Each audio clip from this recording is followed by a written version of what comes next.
In just one century, 4 European powers crossed oceans, redrew the world map, and turned entire civilizations to dust. But it all began with one man, one voyage, and one mistake. This is the untold story of the first 100 years of European colonization in the Americas, where empires rose from ambition and fell by arrogance. The westward gamble, Columbus and the start of a new world. In the twilight years of the 15th century, a dreamer from Genoa walked into the royal courts of Europe with fire in his eyes and a plan that seemed impossible. Christopher Columbus, a sailor with nothing but conviction and sea charts, approached King John II of Portugal. He spoke of lands across the Western Ocean, new routes, untapped wealth, a shortcut to the Indies. But to the Portuguese court, it was little more than fantasy. The earth was vast, the Atlantic cruel. The king turned him away. But Columbus was not the kind to be easily silenced. He packed up his maps and sailed metaphorically to Spain, where fate was finally on his side. It was 1492, a year when Spain, having just driven out the last Muslim forces from Granada, was flush with pride and ambition. The Catholic monarchs, Ferdinand and Isabella, had the means, and perhaps more importantly, the desire to expand Spain's influence. Columbus promised gold, converts, and glory, and they listened. That same year, Columbus set sail westward with 3 ships, the Niña, the Pinta, and the Santa Maria. After 2 grueling months on uncharted waters, land was sighted. He had not found the Indies as he believed, but had arrived in the Bahamas. The implications of that moment were unimaginable. It was the beginning of Europe's encounter with the New World, and nothing would ever be the same again. Columbus returned to Spain as a hero, but his voyage had also raised a troubling question. If this land truly was new, then who owned it?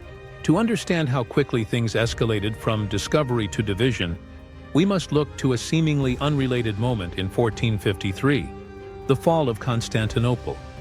When the Ottoman Turks took the Byzantine capital, they also claimed control of the Silk Road's western terminus. For centuries, this vast trade route had carried silk, spices, ivory, and tea between east and west. But now, the Ottomans levied heavy taxes on every shipment that passed through. Europe, cut off and desperate for Eastern goods, was forced to search for alternatives. Portugal, leading the charge in navigation, sent ships around the southern tip of Africa. Spain, with Columbus's success, found a bolder option, straight across the Atlantic. But the newfound promise of the Americas brought rising tensions between the Iberian powers. Portugal, though slow to believe Columbus, now wanted its share of the Western spoils. To prevent bloodshed, in 1494, Pope Alexander VI drew a line straight down the middle of the Atlantic. This was the Treaty of Tordesillas. Anything west of the line would belong to Spain. Anything east, Portugal's domain. It seemed simple on parchment, but the world was still being mapped, and what lay beyond the oceans was unknown. The line was meant to keep peace, but instead it would ignite rivalries, define empires, and carve up continents. Columbus returned for a second voyage in 1493, not as an explorer this time, but as a man with a mission. He brought 17 ships, soldiers, Haas, colonists, priests, and even dogs bred for war. He wasn't merely charting territory anymore, he was planting a flag. He had seen the natives. In his journal, he wrote that they were gentle, naive, and unarmed. To Columbus, they were not just people, but potential servants, ripe for conversion. The Spanish crown took this as a green light. Colonization would not be an accident of discovery. It would be policy. And so, on the island of Hispaniola, modern-day Haiti and the Dominican Republic, Columbus and his men established the first permanent European colony in the Americas, Santo Domingo. The age of discovery had ended. The age of empire had begun. Conquest and colony, the rise of Spanish power. With Santo Domingo established, Spain had found its gateway to the New World, and the door was now wide open. The initial years of Spanish colonization were focused on the Caribbean, where the islands served as stepping stones. Puerto Rico fell in 1508, Jamaica just a year later. And then, in 1511, Cuba became the crown jewel of Spain's island holdings. But it wasn't long before whispers from the mainland reached eager ears. Rumors of vast cities, rivers flowing with gold, and empires ruled by kings wrapped in feathers and jade. Among those listening was Hernán Cortés, a Spanish official stationed in Cuba. Young, ambitious, and restless, he saw an opportunity not only for wealth, but for eternal glory. In 1519, without official sanction from the Spanish crown, Cortés launched a daring expedition across the Gulf of Mexico. His destination, the fabled lands of Mesoamerica. What he found was astonishing. The first people he encountered were Mayan, but they were just the edge of a vast, complex world. Further inland, he discovered the heart of the Aztec Empire, a civilization as sophisticated as anything in Europe. Its capital, Tenochtitlan, stood on a lake like a floating city, with causeways, aqueducts, and temples that dazzled even hardened conquistadors. The Aztecs were fierce, but the Spanish had something more terrifying than swords or horses. They brought with them a silent killer, smallpox. Within weeks of first contact, the disease began to spread. The native peoples had no immunity, skin blistered, lungs filled with fluid, and entire villages were wiped out in days. As the plague ravaged the empire, Cortés and his men struck. Despite being vastly outnumbered, the Spaniards, with the help of native allies, laid siege to Tenochtitlan. After brutal fighting, they captured the city in 1521. Over 240,000 Aztecs died during the campaign, many from disease, others from war. Tenochtitlan was reduced to rubble. On its ruins, Mexico City was born. But Spain wasn't finished. Further south, nestled high in the Andes Mountains, stood the mighty Inca Empire. In 1532, another Spanish conquistador, Francisco Pizarro, led a force of just over 160 men into Incan territory, an empire of millions. It should have been suicide, but the Inca were weakened. A civil war between rival heirs had fractured the kingdom, and just like with the Aztecs, disease had already arrived before the Spanish did. Smallpox tore through the population, killing Emperor Huayna Capac and leaving the throne contested. Pizarro seized his moment. He invited the new Inca ruler, Atahualpa, to a meeting in the town of Cajamarca. There, in a shocking ambush, the Spaniards opened fire, slaughtering thousands of unarmed Inca warriors. Atahualpa was captured, held for ransom, and eventually executed. With their god-king dead, the Inca resistance faltered. One by one, their strongholds fell.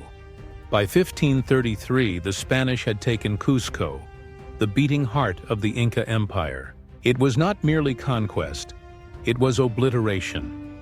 In less than 15 years, two of the most powerful civilizations in the Western Hemisphere had collapsed.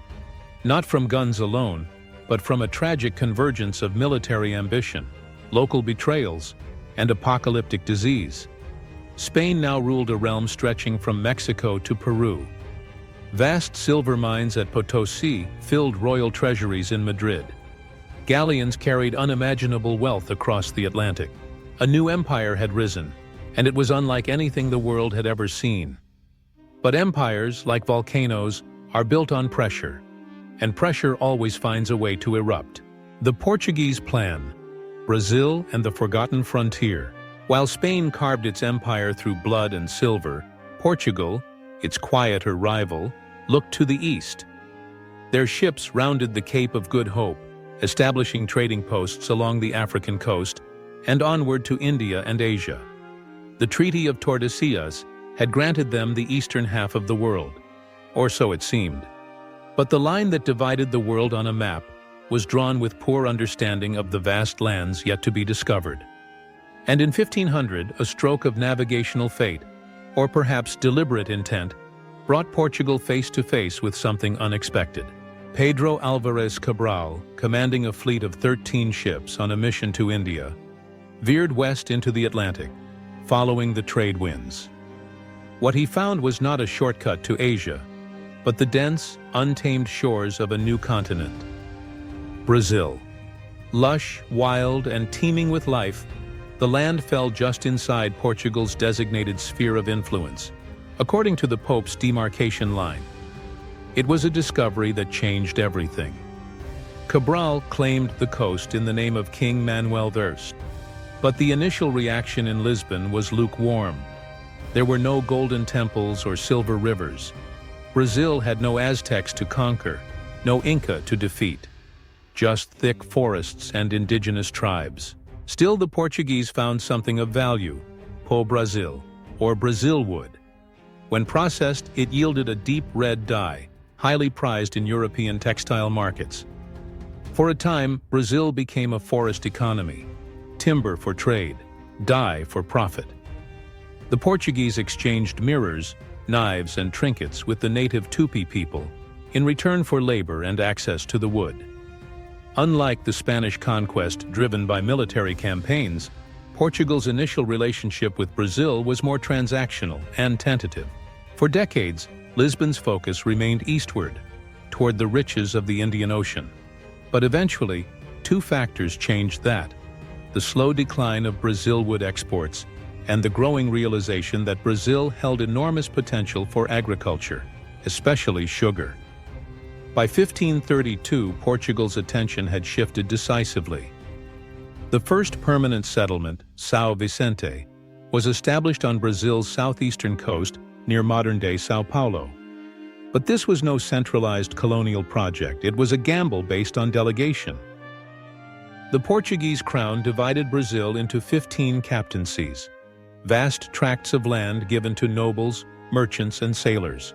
Each was expected to manage their territory, cultivate it, defend it, and make it profitable. Most failed. The land was harsh, resources limited, and native resistance ever present. But sugar changed the equation. The Europeans' craving for sweetness was insatiable. Sugarcane thrived in Brazil's tropical climate, and soon plantations began to emerge. With that came the need for labor. The native population, though initially used, was not enough, and many resisted violently or fled. Disease also took its toll. The Portuguese began importing enslaved Africans. Thus, Brazil entered a new phase.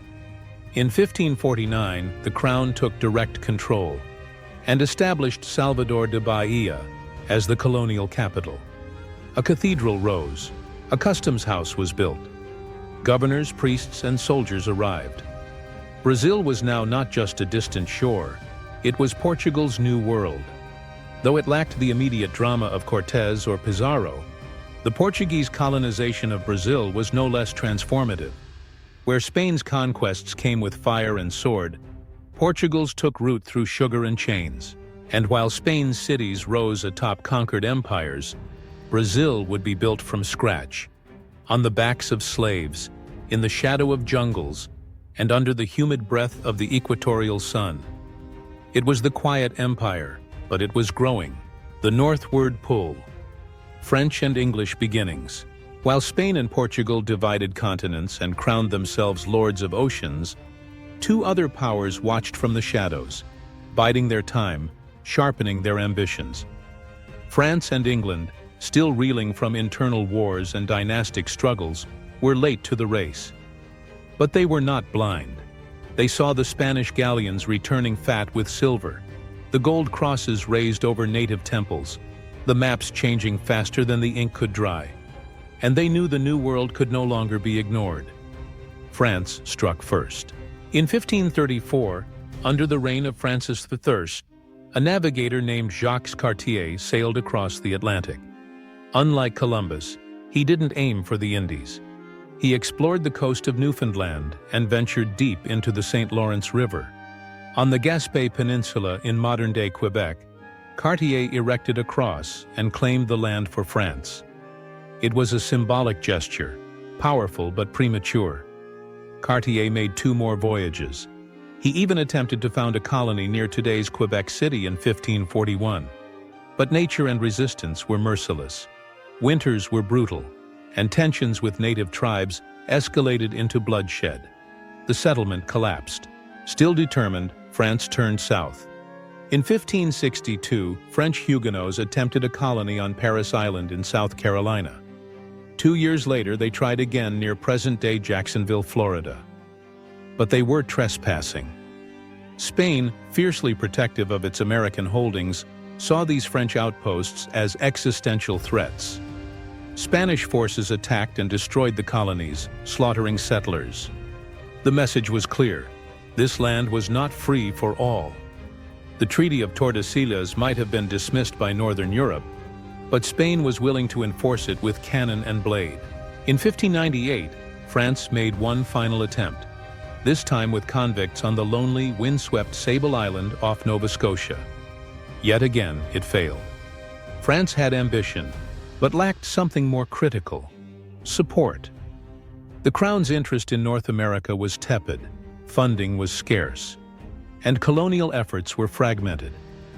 By the close of the 16th century, France had little more than stories and shallow graves to show for its efforts. England, meanwhile, had been watching both its rivals and the winds. When Queen Elizabeth I ascended the throne in 1558, England's priorities shifted. Protestant, powerful, and provocatively bold, Elizabeth had no interest in honoring treaties made by popes. She encouraged her captains to attack Spanish ships, loot New World treasures, and probe the edges of foreign dominions. But she also had a deeper vision: an England planted across the Atlantic. In 1584, she granted a charter to Walter Raleigh, a charismatic courtier and adventurer, to explore and colonize the North American coast. His scouts selected Roanoke Island, off what is now North Carolina. The next year, settlers arrived.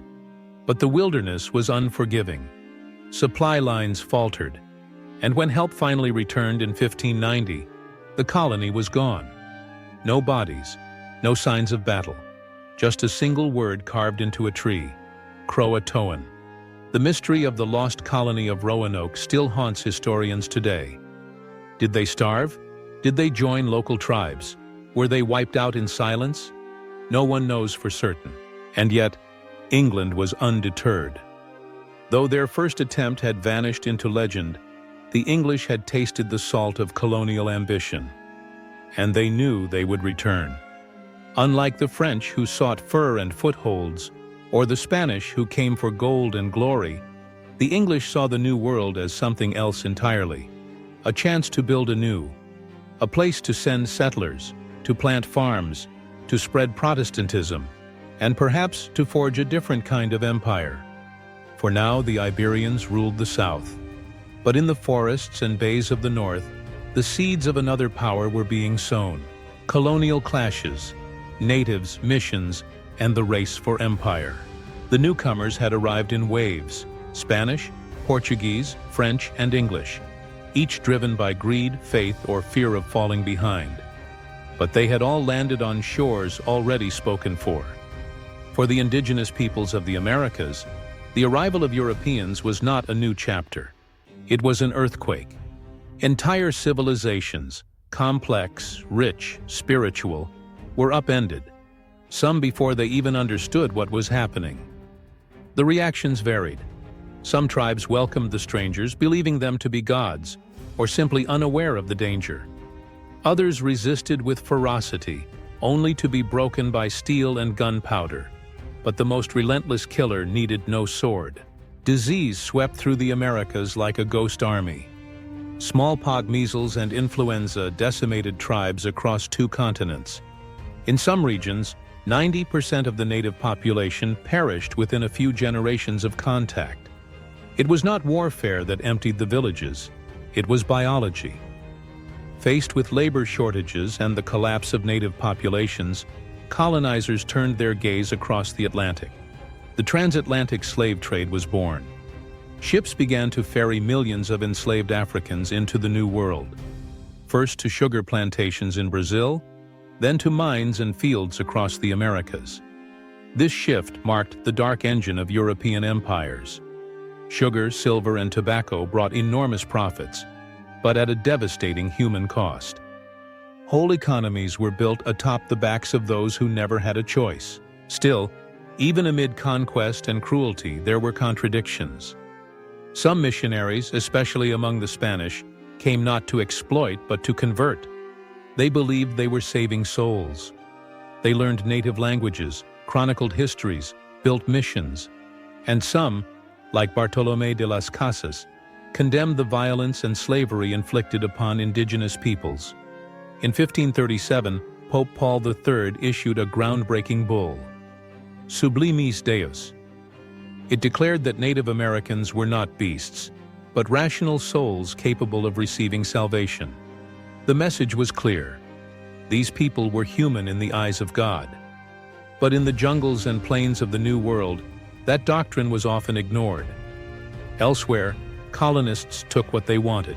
In English settlements like Roanoke, initial contact with native tribes, such as the Algonquian, was sometimes peaceful. The settlers depended on their indigenous neighbors for survival. They learned how to fish, where to plant, what to hunt. Some historians even believe the lost colony may have assimilated with native peoples. But such harmony was rare and fragile. In most encounters, Europeans viewed natives as inferior. Their cultures were dismissed, their religions labeled as heresy or devilry. And when friendships soured, blood was spilled. The technological edge was too great. The outcome, too often, was inevitable. Still, the natives knew the land in ways no European could. They knew the rivers, the seasons, the signs in the trees. They could vanish into forests, ambush in silence, resist in ways the colonizers never expected. Though many tribes were conquered, others would fight on for centuries. By the end of the 16th century, the scorecard of empire was clear. Spain had won the first 100 years. From Buenos Aires to Florida, it had built a transcontinental domain of unimaginable wealth. Its galleons hauled silver from Peru and gold from Mexico. Cities rose where empires had fallen.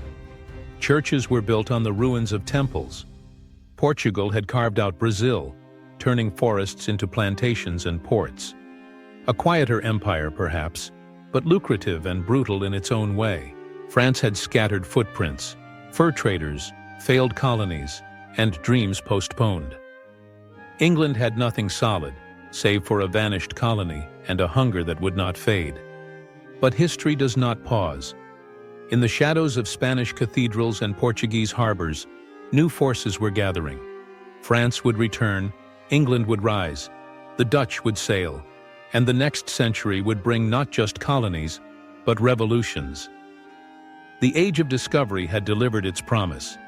A new world had been found, but it was not empty, and it would not be silent forever. By the year 1600, Spain stood triumphant. Portugal had staked its claim, and France and England were only getting started. But the land they fought over was not empty. It was alive, with people, with history, and with resistance. The conquest had only just begun, but the consequences would echo for centuries. Because when the old world collided with the new, no one, not even the conquerors, would remain unchanged.